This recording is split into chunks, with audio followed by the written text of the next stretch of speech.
అదే RTV app వార్తల్ని క్షణాల్లో చదివే అవకాశం ఉంటుంది. ఒక న్యూస్ పేపర్, ఒక టెలివిజన్ ఛానల్ మీ చేతుల్లో ఎప్పుడూ ఉంటాయి.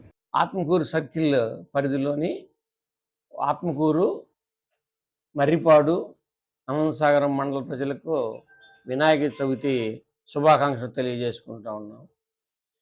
ఈ వినాయక విగ్రహాలు నెలకొల్పదశ కంపల్సరీగా ఆన్లైన్లో అనుమతులు పొందాలి. మీరు ఆన్లైన్లో అప్లికేషన్ పొందిన వెంటనే ఎస్ఐ గారికి ఇక్కడ తెలుస్తుంది.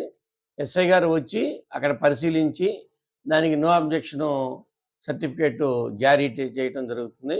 అందువల్ల పబ్లిక్ అందరూ కూడా నో అబ్జెక్షన్ సర్టిఫికేట్ పొందాలని చెప్పి రిక్వెస్ట్ చేస్తూ ఉన్నాం.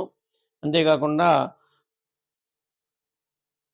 ఈ సర్టిఫికేటు పొందినటువంటి వాళ్ళు ఒక కమిటీగా ఏర్పడాలి.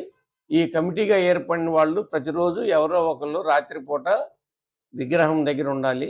అదేవిధంగా ఈ కమిటీ వాళ్ళు విగ్రహాన్ని ఎప్పుడు ఏర్పాటు చేస్తారు, ఎప్పుడు నిమజ్జనం చేస్తారు, ఆ తీసుకునేటువంటి రూటు ఏదని చెప్పి ముందుగా తెలియజేయాలని చెప్పి రిక్వెస్ట్ చేస్తూ ఉన్నాం.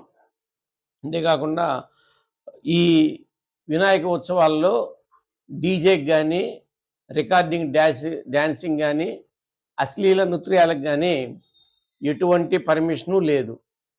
ఒకవేళ ఎవరైనా సరే అట్లా కానీ చేస్తే వారిపైన చట్ట ప్రకారము కఠిన చర్యలు తీసుకుంటామని చెప్పి తెలియజేస్తున్నాం. అంతేవిధంగా ఆ డీజేని సీజ్ చేసి కోర్టుకు పెట్టడం జరుగుతుంది.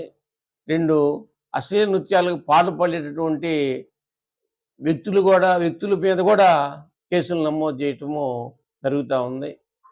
అంతేకాకుండా మా పరిశీలనలో కొన్ని గ్రామాల్లో శాంతి భద్రతలో సమస్యగా ఉన్నాయి అని చెప్పి తెలుస్తూ ఉంది. అట్లా ఉన్నటువంటి ఆ గ్రామాల్లో ఉన్నటువంటి వ్యక్తుల మీద చట్టపరంగా బైండ్ ఓవర్ కేసులు పెడతామని చెప్పి తెలియజేస్తా ఉన్నాం.